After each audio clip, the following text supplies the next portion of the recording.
Et vous? Oui, vous là, qui nous écoutez à la radio. On se connaît depuis longtemps, non?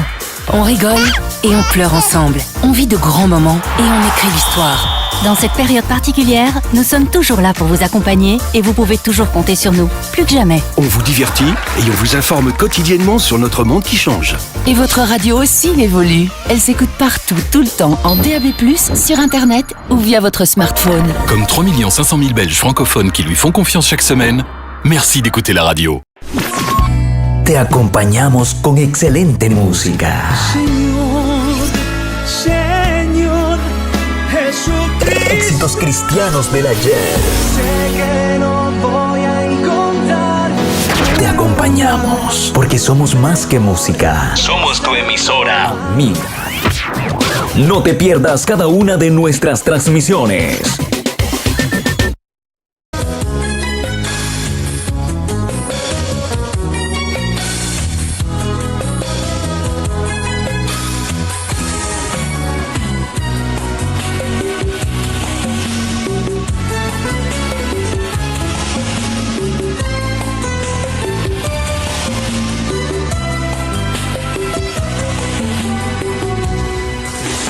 Murió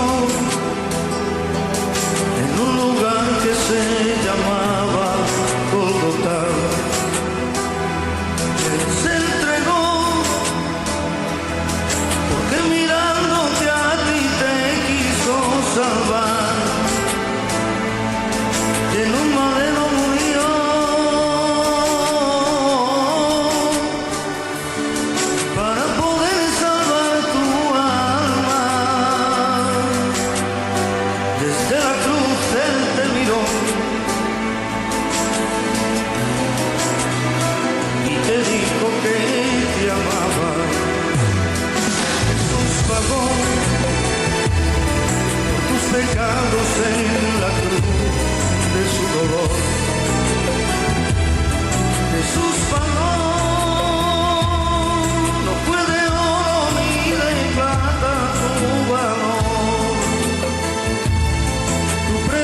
Comienzo, espacio publicitario.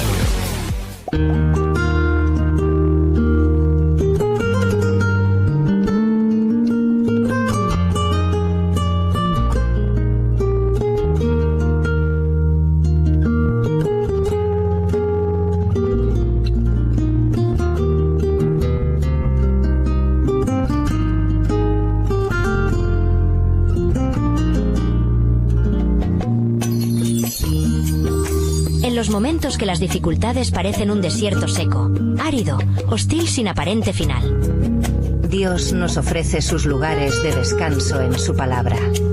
Descansos para tus desiertos, un programa de la Iglesia Misionera El Buen Samaritano de Castuera. ¿Sabías que gran parte de los evangelios están dedicados a registrar las enseñanzas de Jesús?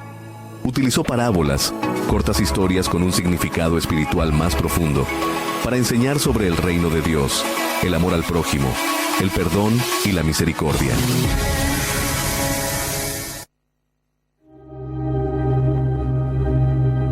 En un mundo que se transforma a una velocidad vertiginosa, nos encontramos en un momento crucial.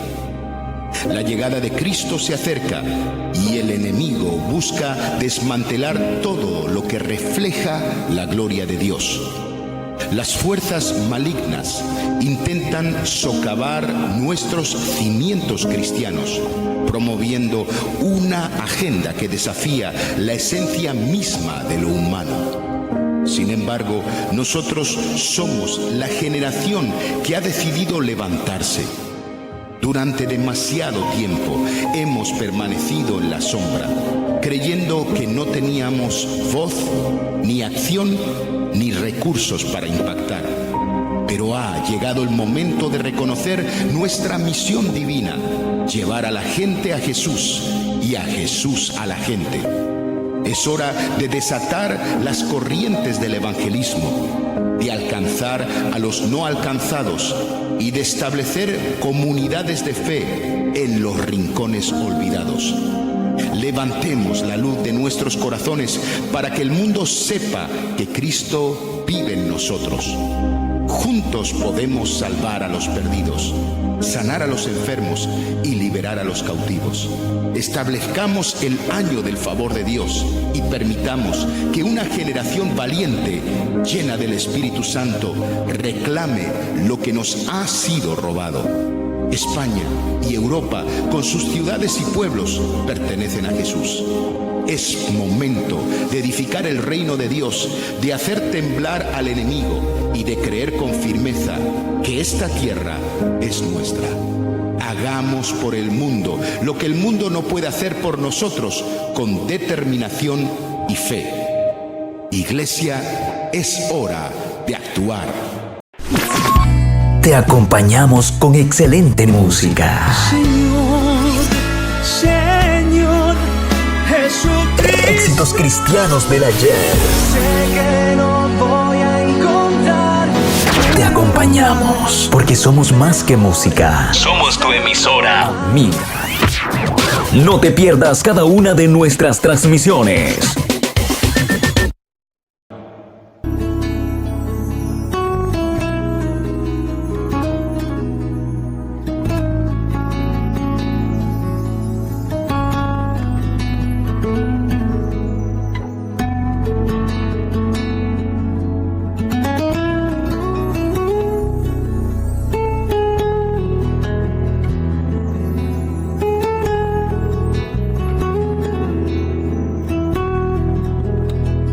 Voy a hablar de amigos y de amistad sincera. Te voy a hablar de amores y de pasiones ciegas. Te voy a hablar de sueños, de los que se recuerdan. Te voy a hablar de un beso, de los que dejan huella. Te voy a hablar de él. Él es el que me llena. Te hablaré de su casa, del agua limpia y fresca, del aire puro y sano que se respira ella. Amor allí en su casa, amor. Amor y no contienda. Amor que se respira, amor, y se pega en mis células. Jesús del alma mía, castillo mío, mi fortaleza. Llame la soy, atrápame, enciérrame en cámara secreta y háblame de amor, abrázame y no más. Yo pondré la pasión y tú serás mi única verdad. Y háblame de amor, abrázame y no más. Yo pondré la pasión y tú serás mi única verdad.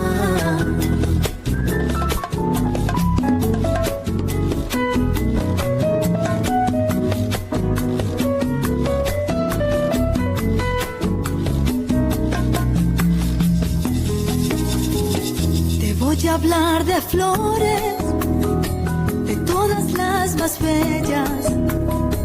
Te voy a hablar de un lirio, de sin igual belleza. Él es el gran amigo, Él es quien se presenta, Él es el que me asiste cuando todos se ausentan. Jesús del alma mía, castillo mío, mi fortaleza. Llame la soy, atrápame, enciérrame en cámara secreta y háblame de amor, abrázame y no más. Yo pondré la pasión y tú serás mi única verdad. Y háblame de amor, abrázame y no más. Yo pondré la pasión y tú serás mi única verdad.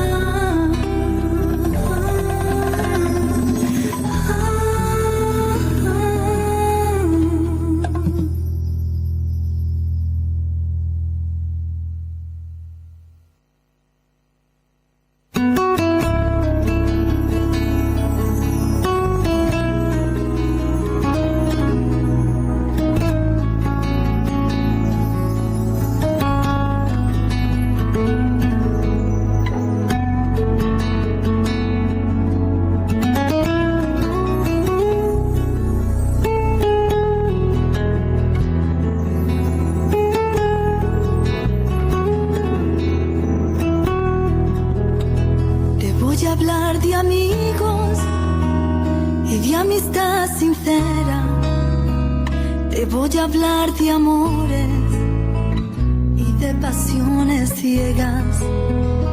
Te voy a hablar de sueños, de los que se recuerdan. Te voy a hablar de un beso, de los que dejan huella. Te voy a hablar de él. Él es el que me llena. Te hablaré de su casa, del agua limpia y fresca, del aire puro y sano que se respira en ella. Amor allí en su casa, amor, amor y no contienda. Amor que se respira, amor, y se pega en mis células. Jesús del alma mía, castillo mío, mi fortaleza. Llame la soy, atrápame, enciérrame en cámara secreta y háblame de amor, abrázame y no más. Yo pondré la pasión y tú serás mi única verdad. Y háblame de amor, abrázame y no más. Yo pondré la pasión y tú serás mi única verdad.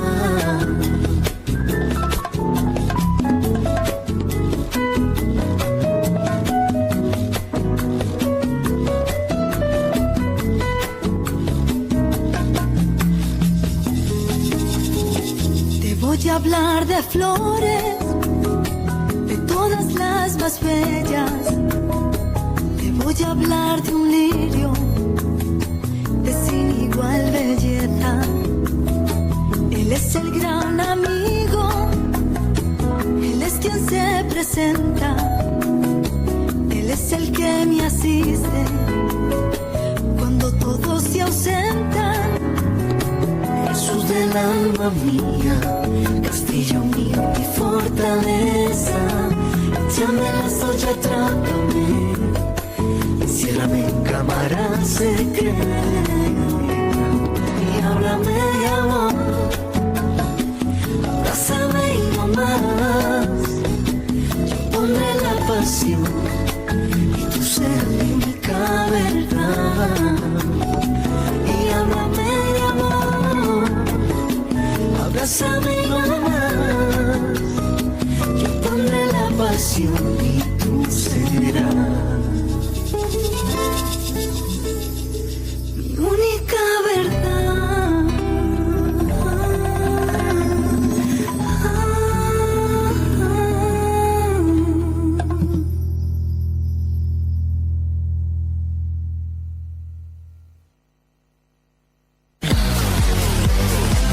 Comienzo, espacio publicitario.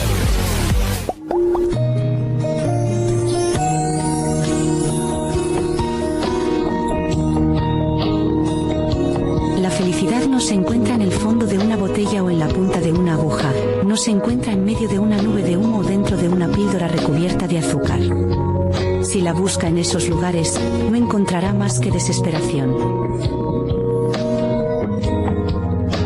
Centro Arca de Noé, nosotros podemos ayudarte a salir de tu desesperación.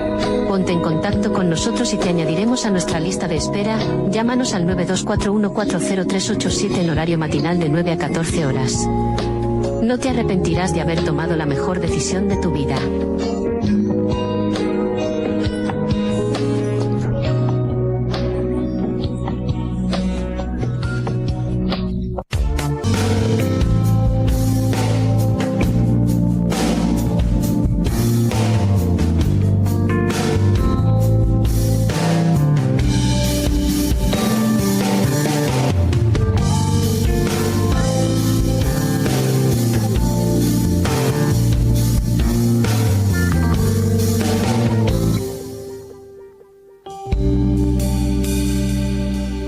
El cielo descendió a la tierra abajo, no le importó cargar la culpa y el dolor, clavado en una cruz, sufrimiento y dolor, para salvarme a mí, limpiar el pecado, y lo hizo por amor.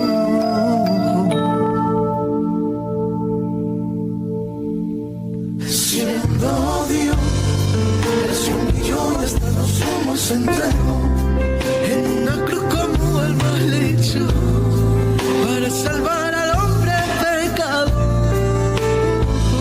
Siendo Dios, él guardó silencio y su boca no la abrió, le azotaron, le pegaron, se humilló y él lo hizo todo por amor. No le importaron los clavos en una cruz clavado, corona de espinas y su costado atravesado, por amor a mí. No le importaron los clavos en una cruz clavado, corona de espinas y su costado atravesado, por amor a mí.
ti.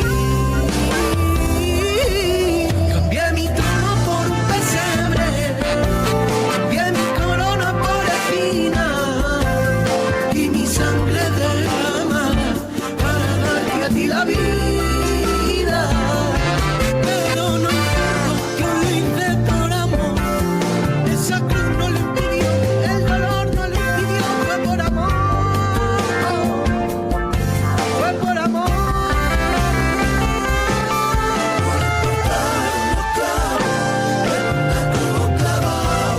Corona de espinas, por amor a ti. Corona de espinas, por amor a ti.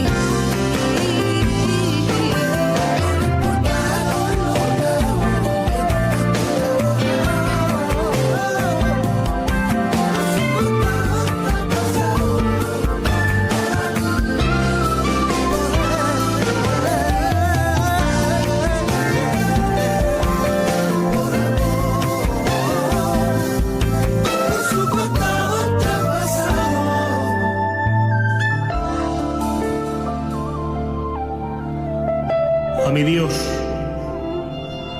no le importó despojarse de las riquezas espirituales, despojarse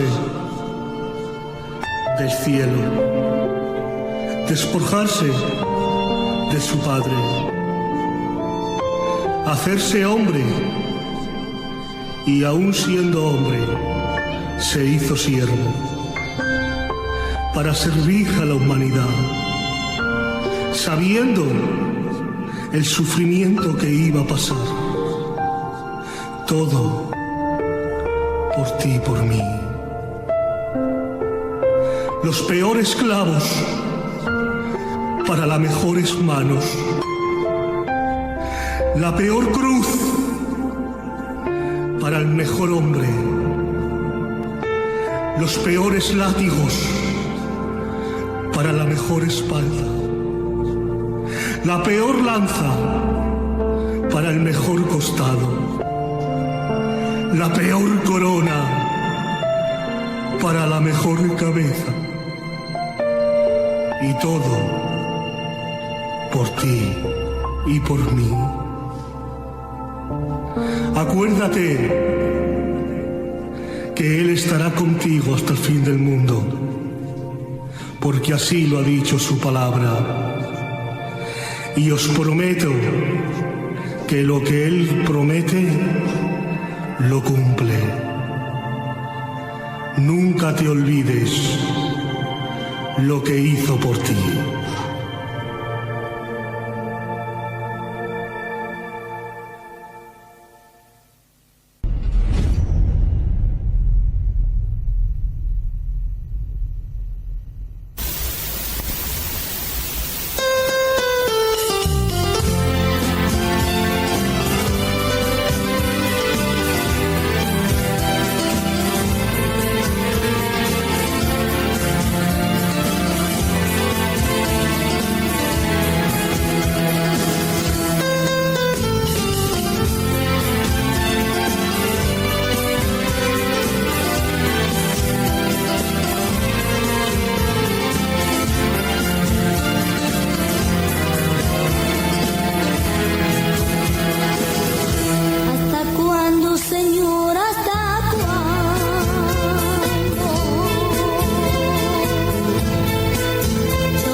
cuándo, Señor? ¿Hasta cuándo? Humanidad, seguiré soportando. ¿Hasta cuándo, Señor? ¿Hasta cuándo? Misericordia a ti te estaré rogando. ¿Hasta cuándo, Señor? ¿Hasta cuándo? Humanidad, seguiré soportando. ¿Hasta cuándo, Señor? ¿Hasta cuándo? Misericordia a ti te estaré rogando. Manda, Señor, querubín con una agua encendida, que purifique mi boca, mi labio, como el profeta Isaías. Manda, Señor, querubín con una agua encendida, que purifique mi boca, mi labio.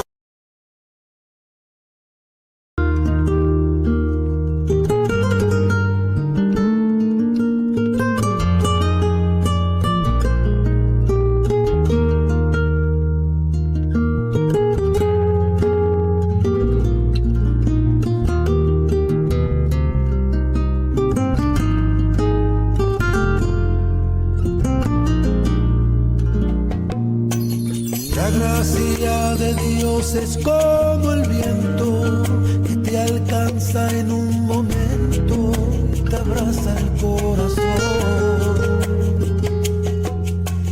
Viene a ti, te toma de la mano y te sientes perdonado.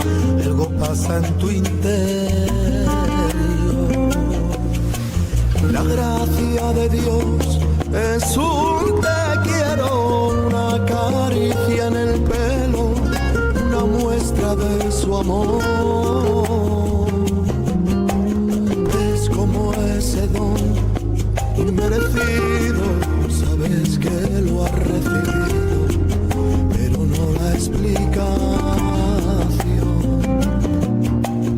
La gracia de Dios no viene sola, le acompaña a todas horas la compasión y el perdón.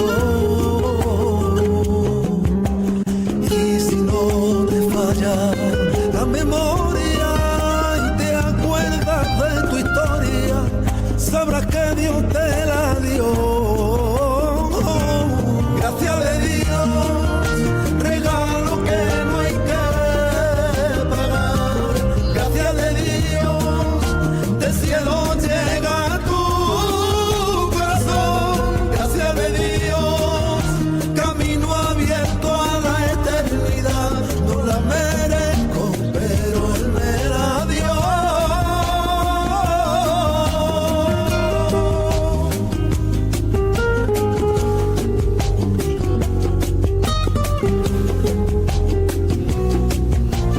La gracia de Dios es como el viento, te alcanza en un momento, te abraza el corazón y viene a ti, te toma de la mano, te sientes perdonado y algo pasa en tu interior. La gracia de Dios es un te quiero, una caricia en el pelo, una muestra de su amor. Es como ese don inmerecido, sabes que lo has recibido, pero no la explicación. La gracia de Dios no viene sola, le acompaña a todas horas la compasión y el perdón.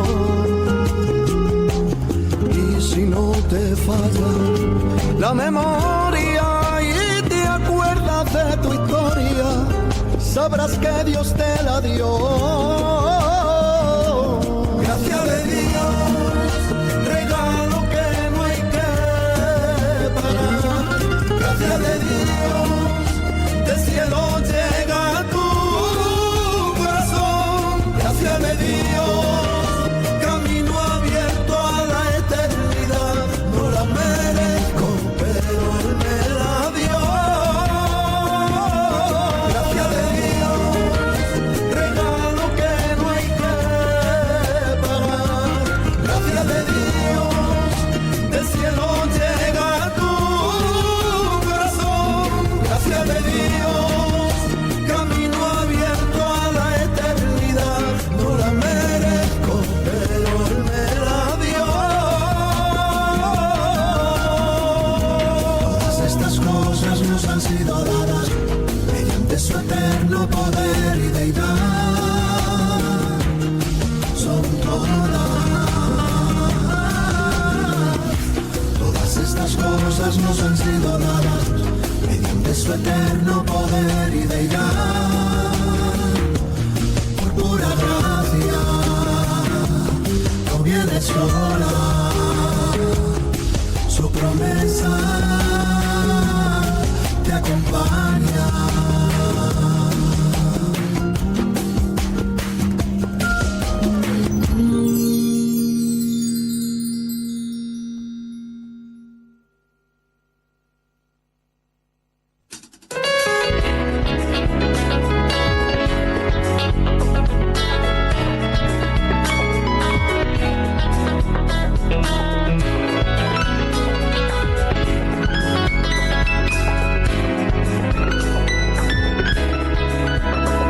Y es verdad que no hay nada que se iguale a su amor. Y en la vida, hermano, no podré encontrar ni alguien comparado con Jesús. Y es verdad que no hay nada que se iguale a su amor. Y en la vida, hermano, no podré encontrar ni alguien comparado con Jesús. Y ahora comprendo lo difícil que veía la vida cuando estaba lejos de sus manos, de su cuerpo y de su amor entero. El amor y las caricias que me daban, cada minuto, cada día que pasaba, tú me mimabas y me dabas el cariño que necesitaba. Que no hay nada que se iguale a su amor, y en la vida, hermano, no podré encontrar ni alguien comparado con Jesús.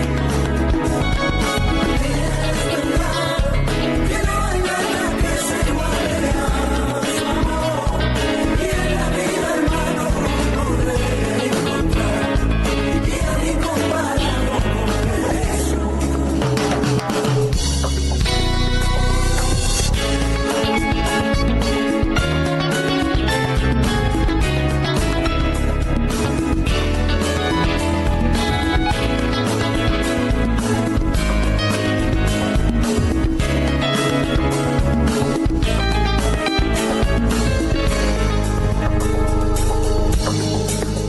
Qué suerte tengo de tener a un Dios tan grande como el Nazareno. Él fue aquel que se dio en el madero. Le importó que su espalda le tocara, una corona de espinas le posara, en su cabeza con su cara ensangrentada, porque te amaba. Para que la vida mía salvación, bendito a la muerte de Jesucristo, y Él lo dio todo por amar.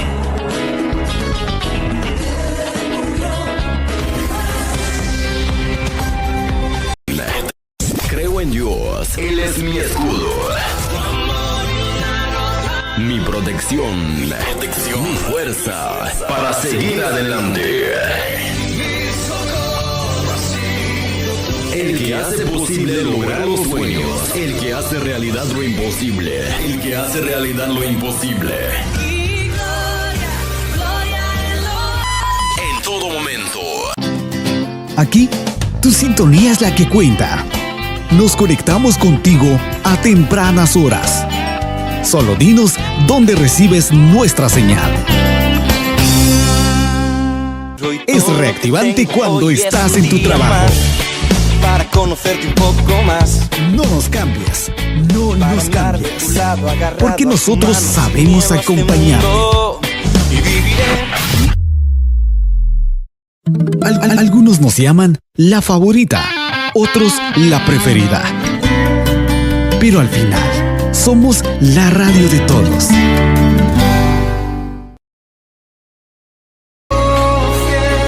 Con su más confiable amigo y hermano de Gómez.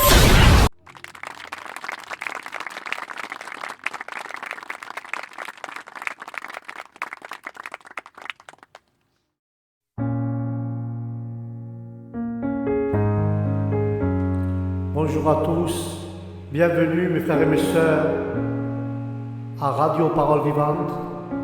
Et aujourd'hui, avec la grâce de Dieu, nous allons parler d'un thème, si nous voulons bien.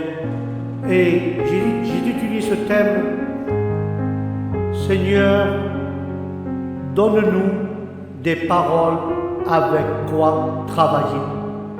Seigneur, donne-nous des paroles avec quoi travailler. Alléluia. Avec la grâce de Dieu, ceux qui ont une Bible prennent le livre des Proverbes, chapitre 18 et verset 21. Et nous allons lire la parole au nom du Père, du Fils et du Saint-Esprit. Et la parole de Dieu dit ainsi: la vie et la mort sont au pouvoir de la langue. Quiconque l'aime en mangera les fruits. Ce qui sort de notre bouche a une puissance. Et il ne faut pas mépriser cette vérité de la parole de Dieu, car certaines personnes ont dit: oh, ces chrétiens de foi exagèrent avec la confession, ils vont trop loin. Et nous allons voir avec la grâce de Dieu et la miséricorde de notre Seigneur Jésus-Christ ce que signifie ce livre de Proverbes chapitre 18 au verset 21. Ces versets sont importants et nous pouvons en tirer des leçons, frères et sœurs. Car l'importance du langage que nous avons, car la Bible mentionne à plusieurs reprises l'importance de maîtriser nos paroles, car elles peuvent avoir un impact considérable sur notre vie et celle des autres. Et ce chapitre 18 de Proverbes illustre bien la mort et la vie sont au pouvoir de la langue. Et ceux qui aiment en mangeront les fruits. Que signifie ce verset, frères et sœurs? Ce verset nous enseigne que notre langue peut avoir de graves conséquences, positives ou négatives. C'est un outil puissant, mais il faut l'utiliser avec sagesse. Si nous cultivons une langue aimante et constructive, nous aurons une vie fructueuse et nous profiterons de ses bienfaits. Mais si nous utilisions de la manière imprudente et nuisible, nous récolterons malheur et négativité. C'est pour ça que, frères et sœurs, ce verset nous invite à réfléchir à notre comportement verbal. Sommes-nous prudents avec nos paroles? Sommes-nous conscients de leur impact sur notre entourage? Réfléchissons, car le pouvoir de la langue est immense et nous devons l'utiliser de manière responsable. Il y a toujours un choix. C'est à nous de décider si nous voulons utiliser nos paroles pour construire ou détruire, ou aider ou nuire aux personnes. Et ce verset, frères et sœurs, nous invite également à réfléchir à l'importance de l'amour dans nos relations lorsque nous aimons les autres. Alors, nous exprimons non seulement par nos actes et nos gestes, mais aussi par nos paroles. Et c'est pourquoi une langue aimante porte des fruits positifs, car nous cultivons l'amour et la bonté. La langue est aussi un révélateur de notre cœur, car Jésus a dit, ce qui sort de la bouche vient du cœur. Si nos paroles sont pleines d'amour et de compassion, cela signifie, frères et sœurs, que nous avons un cœur généreux et bienveillant. Mais en revanche, si nos paroles sont négatives et blessantes, c'est le signe que notre cœur a besoin de guérison. Nous devrions essayer de résoudre ces problèmes internes pour avoir une langue plus positive. Et nous pouvons appliquer ça dans nos vies, et pour l'appliquer, ce verset dans nos vies et dans notre vie quotidienne, nous devons être attentifs à ce que nous disons.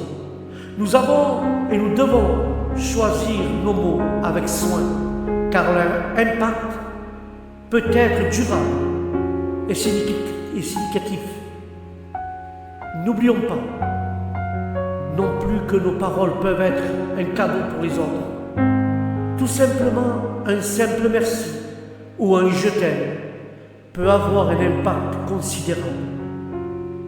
Mes frères et sœurs, réfléchissons-nous et réfléchissons avant de parler, et assurons-nous que nos paroles reflètent notre cœur. Et pour résumer ce livre de Proverbes 10-21, nous rappelle l'importance de notre langue et de son impact sur notre vie et celle des autres. Nous devons utiliser de la manière responsable en cultivant une langue aimante et constructive.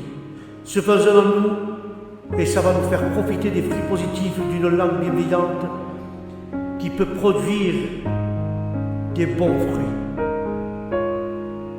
Nous nous rappelons que nos paroles ont le pouvoir de construire des ponts ou d'élever des murs. Chaque fois que nous parlons, nous semons des graines qui peuvent se transformer en amour ou se faner en ressentiment. Par conséquent, choisissons toujours le chemin de l'affection et de la compréhension. Car au bout du chemin, frères et sœurs, ce sont l'amour et la bonté que nous récoltons. Chaque mot compte et nous avons la possibilité de rendre ce monde plus chaleureux par nos paroles. En effet, c'est la parole de Dieu qui va trop loin dans ce cas. Aussi vrai que le salaire du péché est la mort, aussi vrai la vie et la mort sont au pouvoir de la langue. Bien entendu, il y a des gens qui deviennent superstitieux en tordant la doctrine de la confession. Il y a dans tous les domaines surnaturels des excès. Et si nous devions arrêter à cause de cela de croire à la puissance de Dieu, nous serions plus des croyants, frères et sœurs. Ce n'est pas parce qu'il y a des excès dans un domaine que nous devons arrêter de le croire. À cause de cela, bien des gens sont passés à côté des puissantes bénédictions et de réponses à leurs besoins. Il y avait un pasteur qu'un jour il a reçu une visitation glorieuse de la part de Dieu. Il y avait encore 30 ans. Il était dans une conférence de 800 personnes et ils l'ont appelé devant. Et la puissance de Dieu s'est tombée sur lui. Et il est resté environ 4 heures au sol dans la présence de l'Éternel. Alors qu'il était dans l'esprit, 2 anges lui apparurent, et un ange lui dit, « Donne-nous des paroles avec quoi travailler. » Et cette parole, c'est une grande révélation, tout un enseignement, frères et sœurs. Il n'a encore plus ouvert les yeux sur la puissance de la parole de Dieu et dans nos bouches. Ne parlons jamais aux anges, ne les louons pas non plus, et nous essayons pas d'avoir des visions d'anges, mais la parole de Dieu déclare dans le livre des Hébreux 14, ne sont-ils pas tous des esprits au service de Dieu, envoyés pour exercer un ministère en faveur de ceux qui doivent hériter le salut?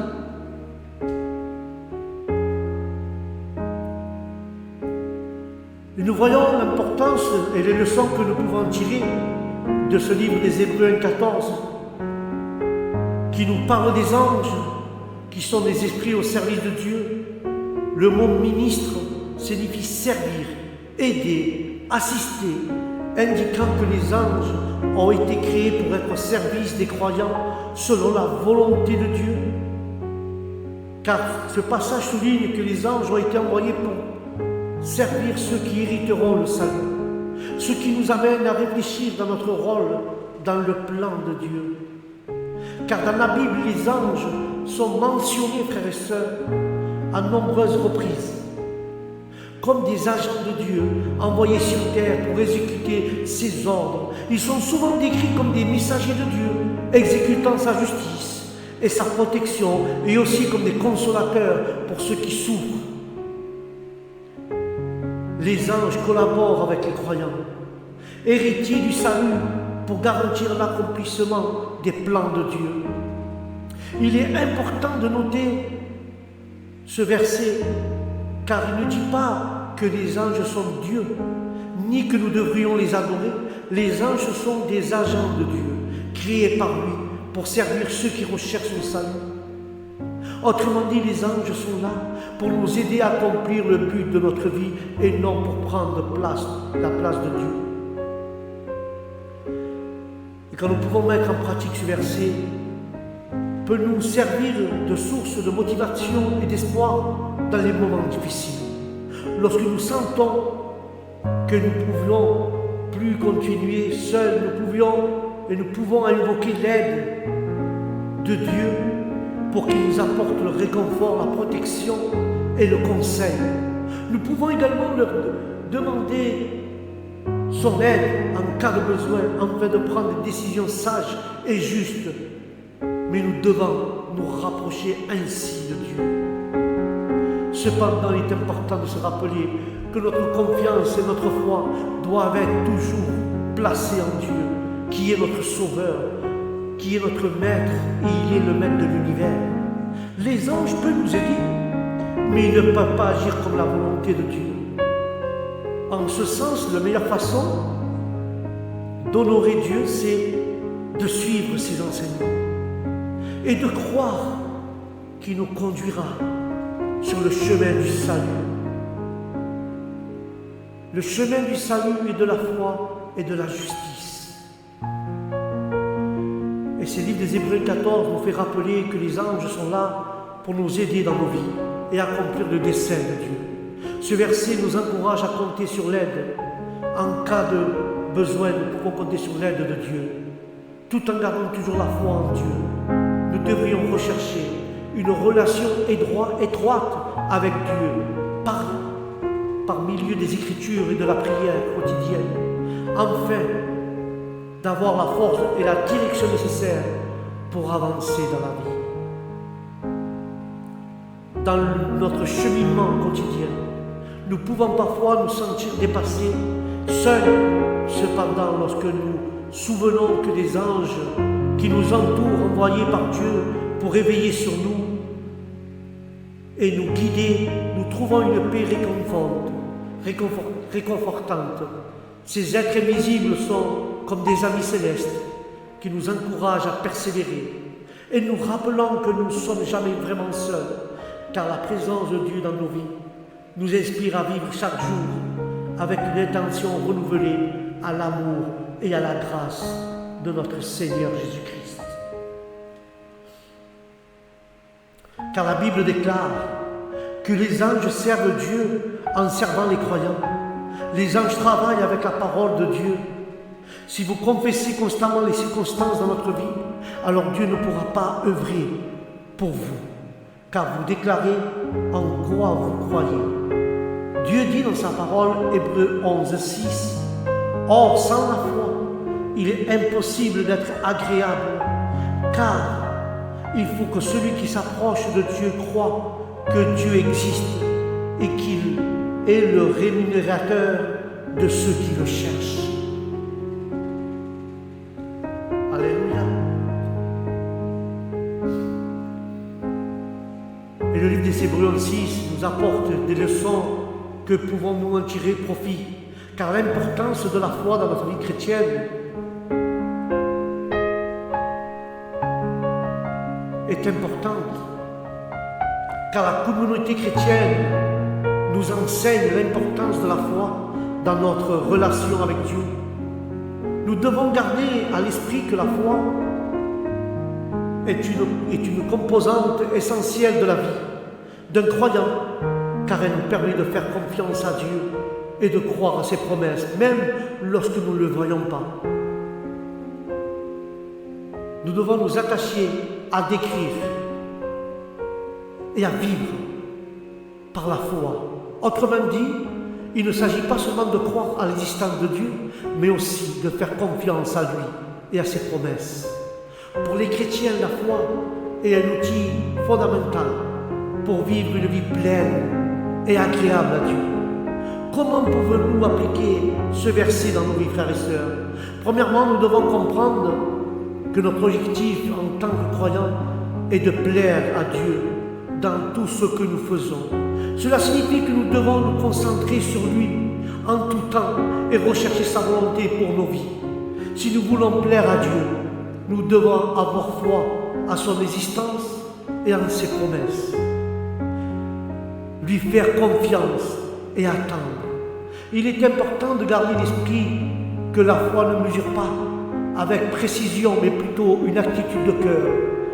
Mais par conséquent, notre défi était, en tant que chrétien, est de nourrir notre foi quotidiennement par l'étude de la parole, par la prière et avoir une vie d'obéissance à ses commandements.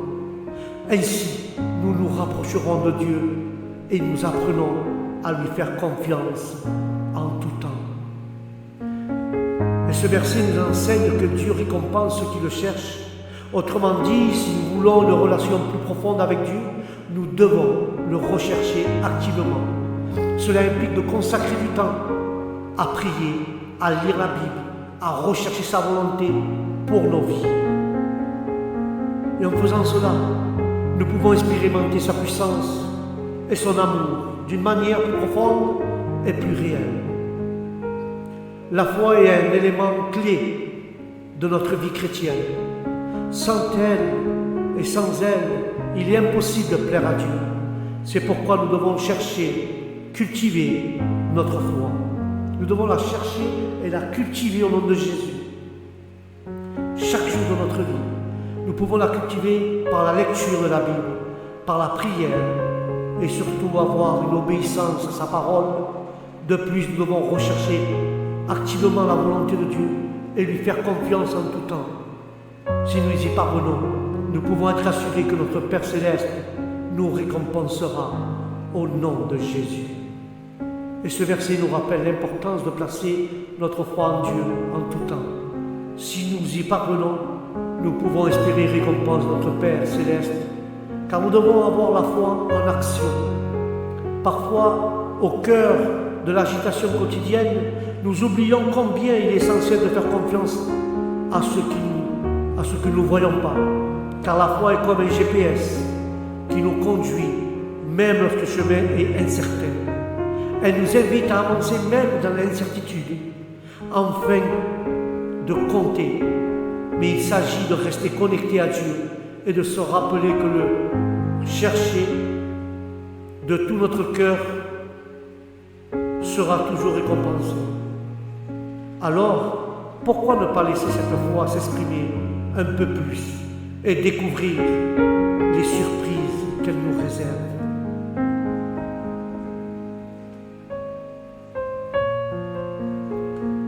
Il faut comprendre qu'on ne s'approche pas de Dieu simplement dans la prière, dans le sens de se mettre à part pour quelques minutes, fermer les yeux et prier. On s'approche de Dieu en méditant et aussi en proclamant la parole de Dieu. Si vous n'avez pas comment vous approcher, si vous ne savez pas comment s'approcher de Dieu, confessez la parole de Dieu et vous verrez que sa présence vous enveloppera alors que vous déclarez avec foi les versets qui viennent dans votre esprit. Et on s'approche donc de Dieu en confessant sa parole. De la même façon que Dieu a besoin de sa parole dans notre bouche pour travailler dans nos vies. Les anges ont besoin de nos paroles pour travailler. Je le dis encore, ne nous parlons pas aux anges, mais les anges entendent ce que nous disons. Nous ne parlons pas aux anges, nous parlons à Dieu, mais les anges écoutent ce que nous disons. Si les anges nous entendent, que Dieu les réprimande et Dieu les chasse, les démons aussi parfois nous écoutent. En effet, si une personne commence à avoir un langage diabolique, ça s'appelle le monde des ténèbres à se manifester. Des gens ont dit, moi je mourrai avec mes 30 ans, car mon père est mort avant 30 ans, et mon grand-père aussi, à 30 ans. Vous savez quoi? Si cette personne déclare cela régulièrement avec foi, ceci qui va se passer. Bien des gens étaient ni pauvres ni malades, mais à force de confesser les choses du royaume des ténèbres, de confesser leur crainte de la maladie et de la pauvreté, ils ouvrent une porte aux démons à travailler dans leur vie, que Dieu les réprimande et il les chasse. Ce pasteur avait connu une église, mais il y avait là beaucoup qui se réunissaient pour prier, mais la réunion de prière n'était que des prières de lamentation, de plainte et de crainte et de confession négative et de défaite. Eh bien, ils avaient beau prier, il ne se passait rien. Car celui qui s'approchait de Dieu doit venir avec foi. Vous ressortiez de cette église plus mal qu'en rentrant. Car cela ouvrait les portes à des esprits méchants qui venaient tyranniser les gens et les oppresser encore plus. Mais Dieu a besoin de vos paroles pour travailler. Et ces anges qu'il envoie pour vous nous aider ont aussi besoin de nos paroles pour travailler avec la parole de Dieu, frères et sœurs, dans notre bouche. Lorsque les anges entendent la parole de Dieu dans notre bouche, cela leur permet de travailler. Plus nous confessons la parole de Dieu avec foi et avec une vie droite, bien entendu, en plus les anges seront en action pour nous. Il ne faut pas mépriser le ministère des anges en faveur de ceux qui doivent hériter le salut. C'est pour ça que l'apôtre Pierre quand l'apôtre Pierre était en prison, un ange exerça son ministère auprès de lui. Dans le livre des Actes, chapitre 12, versets 7 à 8, il dit « Et voici un ange du Seigneur survint, une lumière brilla dans la prison. L'ange réveilla Pierre en le frappant au côté et disant « Lève-toi, vite !» Les chaînes tombèrent de ses mains et l'ange lui dit « Mets ta ceinture, tes sandales. » Et il fit ainsi. Et l'ange lui dit encore « Enveloppe-toi de ton manteau et suis-moi. » Alléluia. Nous voyons l'intervention directe de Dieu dans la vie de Pierre. Il se trouvait dans une situation de grand danger à cette époque, car le roi Hérode avait ordonné son arrestation et son emprisonnement à cause de sa prédication sur Jésus. Pierre était emprisonné. Certains, frères et sœurs,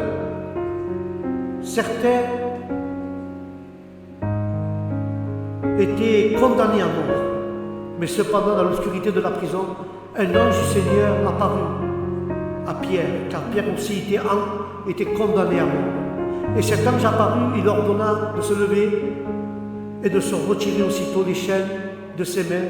Et l'ange était la lumière dans les ténèbres dont Pierre avait besoin, et la voix claire qui le guida vers la liberté. Nous voyons ce passage nous montre la puissance de la prière et de l'engagement dans notre relation avec Dieu. Car l'Église de Jérusalem a prié sans cesse pour la libération de Pierre, et ces prières ont été exaucées. Il est important de rappeler, frères et sœurs, que notre foi et nos prières nous relient à l'intervention divine dans nos vies. Ne soumettons pas, ne estimons pas l'importance de la prière et de la foi dans les moments difficiles, car elles nous permettent de recevoir l'aide divine dont nous avons besoin. Et là, nous voyons que Pierre a été libéré de prison grâce à la puissance de Dieu qu'il servait à la persévérance et à sa communauté de foi. L'importance de faire confiance à Dieu nous parle également de l'importance de faire cette confiance envers notre Seigneur Jésus et de croire qu'il contrôle nos vies. C'est notre Seigneur qui contrôle nos vies, frères et sœurs, même dans les situations apparemment impossibles. C'est lui qui contrôle nos vies. Car Pierre était prisonnier, les mains enchaînées, et sa situation semblait désespérée. Mais cependant, l'ange le libéra et le guida en lieu sûr. Cette expérience nous rappelle que Dieu est toujours avec nous, frères et sœurs, même dans les moments de grande adversité. Notre confiance en Dieu ne signifie pas que nous ne traverserons pas des moments difficiles ou des moments de tristesse, mais plutôt que dans ces moments-là, nous pouvons être certains qu'il est présent et qu'il nous guidera sur le droit chemin. Il est important de garder la foi et la confiance en Dieu, surtout, frères et sœurs, dans des situations apparemment impossibles. Nous voyons l'intervention directe de Dieu dans la vie de Pierre, et cette expérience nous enseigne l'importance de prier, de persévérer et de faire confiance seulement en Dieu. Dans les moments difficiles, seulement en Dieu nous devons faire confiance, et nous devons nous rappeler que Dieu est toujours présent et que son aide est constante pour ceux qui croient en lui. Car il y a une lumière dans les ténèbres. Parfois la vie peut nous conduire dans des situations où tout semble sombre et désespéré, mais ce fut le cas pour Pierre en prison.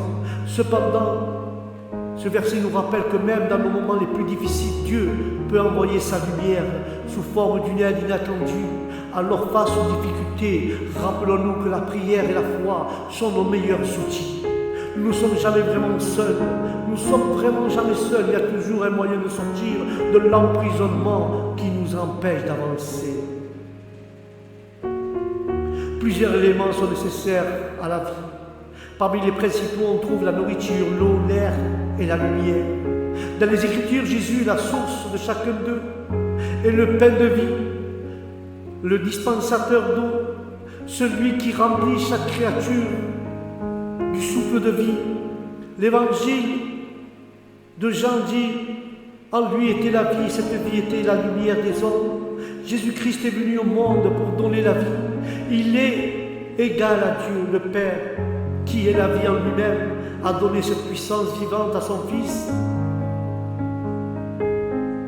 Il est la source de vie, la capacité irrante de produire et d'entretenir des êtres vivants. Cette vie a un terme omniprésent dans l'évangile de Jean comme Dieu créateur, et il soutient toutes les vies. Jésus offre la vie physique, spirituelle et éternelle à l'humanité. Il est la source de vie en lui, révèle Jean, est devenu la lumière des hommes, la lumière de l'humanité, une lumière pour tous. En résidant la vie de cette vie était la lumière des hommes. Cela signifie que la vie est la lumière du salut, s'étend désormais au-delà du peuple élu d'Israël et s'étend au monde entier, car Jean appelle Jésus la véritable lumière, celle qui éclaire tous les hommes, rappelant la prophétie d'Isaïe, selon laquelle le Messie va venir et ferait plus que me ramener au peuple d'Israël. Il deviendrait une lumière pour les nations et porterait le salut jusqu'aux extrémités de la terre. Jésus n'a laissé aucun doute sur cet aspect de son identité. Il a déclaré: je suis la lumière du monde. Celui qui me suit ne marchera pas dans les ténèbres, il aura la lumière de la vie. En rendant la vue à un aveugle, Jésus l'a affirmé. Tant que je suis dans le monde, je suis la lumière du monde. Et encore, Jésus a souligné qu'il est venu pour sauver le monde entier. Moi, la lumière, je suis venu dans le monde afin que quiconque croit en moi ne demeure pas dans les ténèbres. Dans la Bible, les ténèbres sont souvent un symbole du péché et des conséquences. Jésus est la lumière qui transperce toutes les ténèbres de ce monde par l'éclat de sa vérité qui est en lui. Et en lui, il n'y a point de ténèbres. Ceux qui placent leur foi en Jésus-Christ, croyez en la lumière afin que vous soyez des enfants de lumière. Lumière des hommes, Jésus appelle les croyants de sortir des ténèbres et d'entrer dans son admirable lumière. Tout comme Isaïe l'avait prédit, ceux qui marchent dans les ténèbres verront une grande lumière. Sur eux qui habitent dans l'obscurité profonde, une lumière s'élèvera. Peu après sa conversion par une lumière aveuglante, l'apôtre Paul témoigne que selon les prophéties et les prophètes, le Messie d'Israël apporterait le message du salut, le message de la lumière aux Juifs comme aux païens. Plus tard, Paul écrivit car Dieu a dit que la lumière soit au milieu des ténèbres et fait briller cette lumière dans nos cœurs pour que nous connaissions la gloire de Dieu sur la face de notre Seigneur Jésus-Christ. Voilà le message du salut qui est de Jésus-Christ, celui qui est la vie même, la source de vie éternelle pour tous les êtres humains. Le salut, la vie éternelle ne trouve qu'en lui et se trouve qu'en lui. Car Jésus dit, je suis la résurrection et la vie. Ceux qui croient en moi, même s'il meurt, vivra. En tant que chrétien, notre vie est Jésus. Tout ce que nous avons besoin vient de lui, en qui nous avons la vie, le mouvement et l'être. Car la vie, lumière des hommes, continue de briller dans ce monde obscur de grâce aux croyants qui vivent comme des enfants de lumière. Jésus nous enseigne à ses disciples, vous êtes la lumière du monde. Une ville située sur la montagne ne peut être cachée. On n'allume pas une lampe pour la mettre sur le boisseau, mais on la met sur la chandelière et elle éclaire tous ceux qui sont dans la maison. Que notre lumière luise ainsi devant les hommes, afin qu'ils voient nos bonnes œuvres et glorifient notre Père qui est dans les cieux.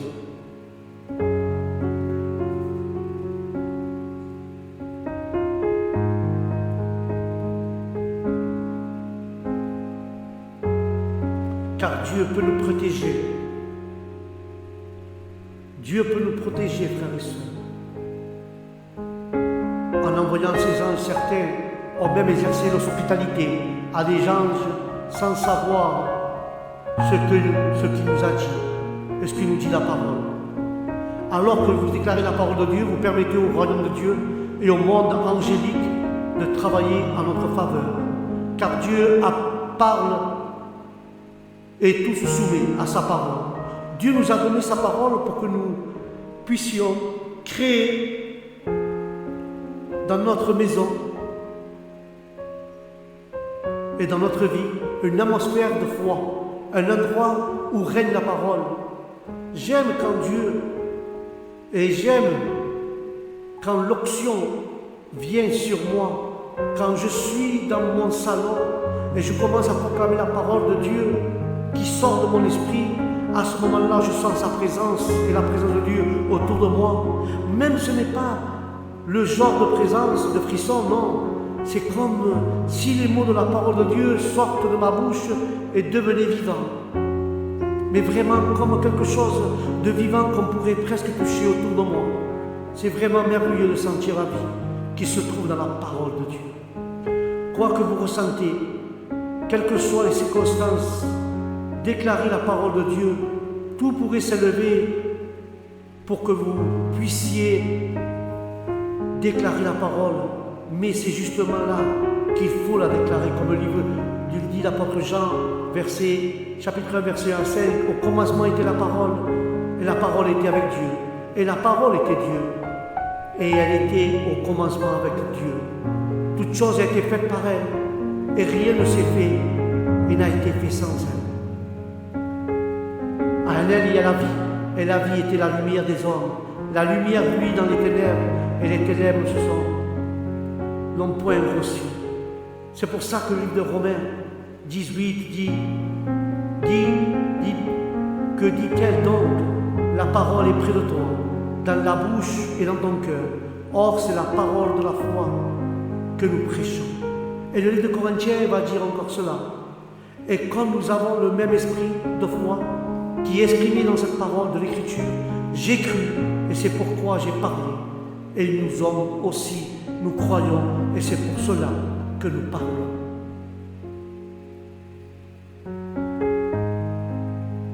Voilà l'importance qu'il avait la parole dans Romains 18, que la parole est près de nous, de notre bouche. L'apôtre Paul a écrit cette épître les plus fondamentales, les plus influentes pour l'Église chrétienne. Nous trouvons dans ce verset une importance capitale de la parole de foi dans nos vies. Car la parole est près de toi, dans ta bouche, dans ton cœur. C'est la parole de la foi. Que nous prêchions, dit la parole. La parole de Dieu n'est pas loin de nous, mais proche de notre cœur et de notre bouche. La parole de foi est prêchée par Paul. Ne se limitez pas à croire que Dieu met à avoir une foi active et se reflète dans nos actions ou dans notre vie quotidienne. Nous pouvons traverser des moments de crise, de désespoir, mais la parole de Dieu nous rappelle qu'il est proche de nous.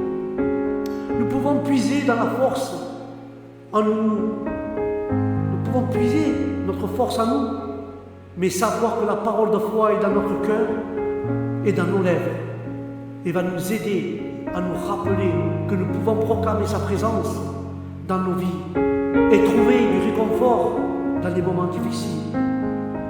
À propos de la parole de foi, la parole de foi met l'accent sur la foi en Dieu et en son pouvoir de transformer nos vies. Ce concept ne se limite pas à nos croyances, mais concerne également nos actions, car la parole de foi nous incite à vivre selon les principes chrétiens, en faisant preuve d'amour et de miséricorde envers les autres. De plus, cette parole nous rappelle que nous pouvons trouver la force de surmonter les obstacles et les défis de notre vie. En faisant confiance en Dieu et en proclamant sa parole, nous ouvrons la porte pour agir dans nos vies. Mais pour appliquer la parole de foi dans nos vies, nous devons commencer par approfondir la volonté de Dieu, par la lecture et la prière. À mesure que nous acquérirons connaissance et sagesse, nous pouvons appliquer ce que nous apprenons dans nos relations avec les autres.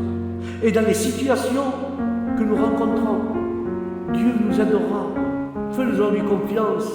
Mais comment y parvenir? Premièrement, nous devons proclamer la parole de Dieu au quotidien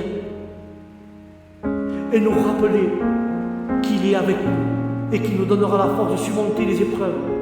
Nous devons également nous efforcer de vivre selon les principes d'amour et de compassion et de miséricorde établis par Dieu, de ce qui soit dans nos relations personnelles ou dans le travail.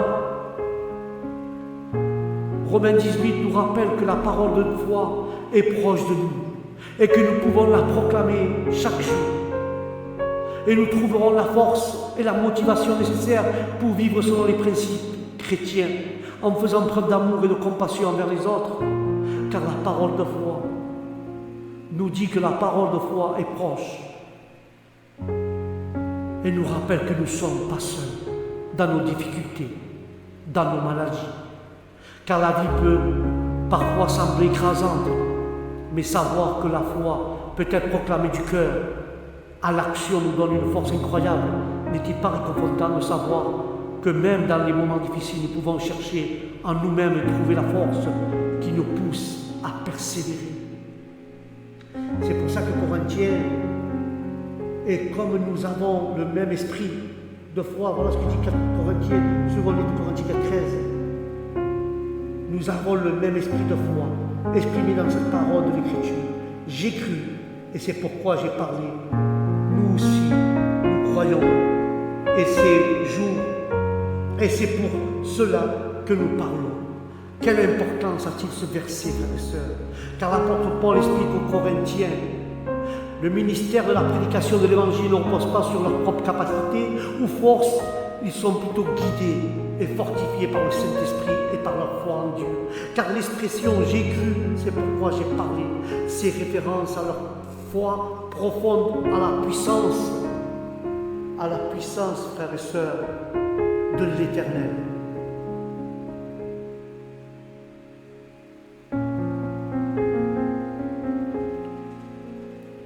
Car quand nous avons parlé, nous avons cru, nous avons parlé, cette profonde foi et la puissance de Dieu et sa capacité va accomplir des miracles dans notre vie.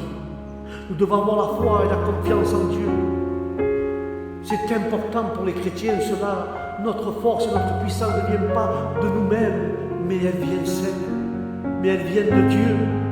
Comme elle vient en ayant la foi en lui et en croyant à sa puissance, nous pouvons parler de notre foi avec assurance et audace et prêcher l'évangile de plus que ce verset nous rappelle que lorsque nous parlons de notre foi avec conviction, nous démontrons notre amour et notre gratitude envers Dieu. Et cela nous encourage également à faire confiance en Dieu à chaque situation de notre vie quotidienne si nous pouvons nous fier.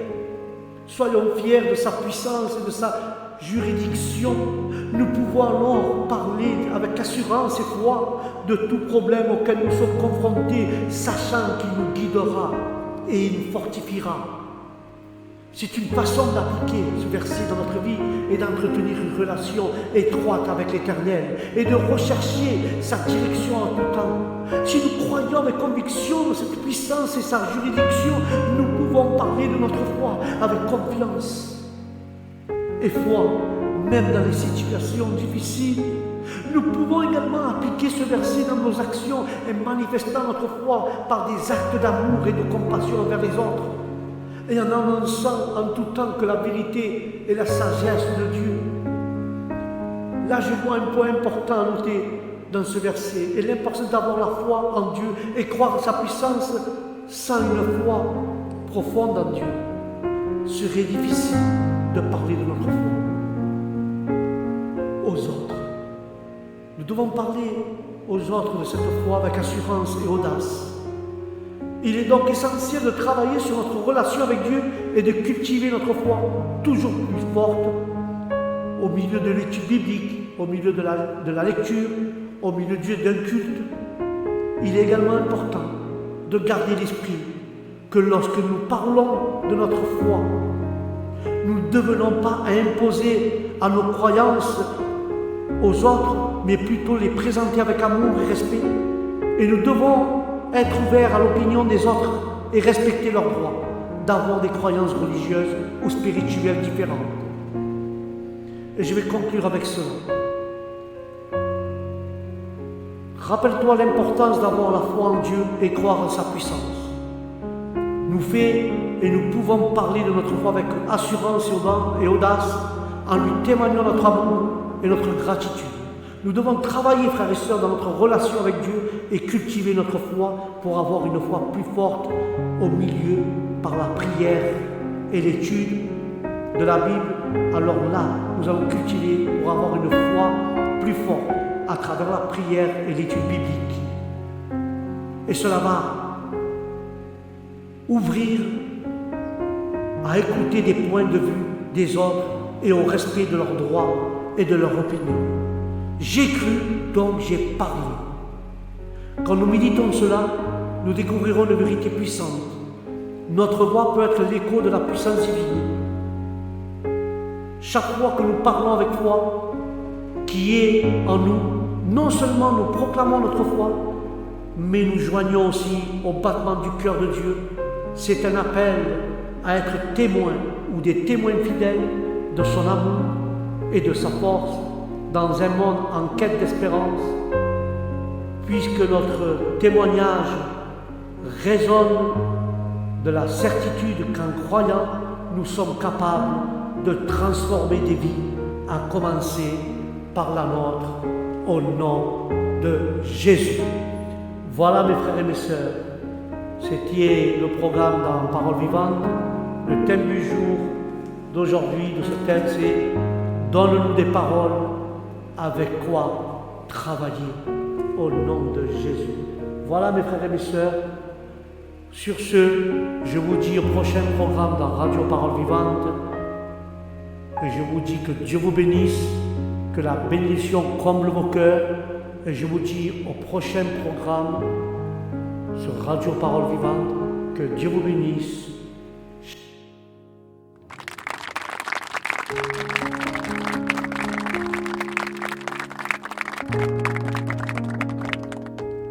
Et vous? Oui, vous là, qui nous écoutez à la radio. On se connaît depuis longtemps, non? On rigole et on pleure ensemble. On vit de grands moments et on écrit l'histoire. Dans cette période particulière, nous sommes toujours là pour vous accompagner et vous pouvez toujours compter sur nous, plus que jamais. On vous divertit et on vous informe quotidiennement sur notre monde qui change. Et votre radio aussi évolue. Elle s'écoute partout, tout le temps, en DAB+, sur Internet ou via votre smartphone. Comme 3 500 000 Belges francophones qui lui font confiance chaque semaine, merci d'écouter la radio.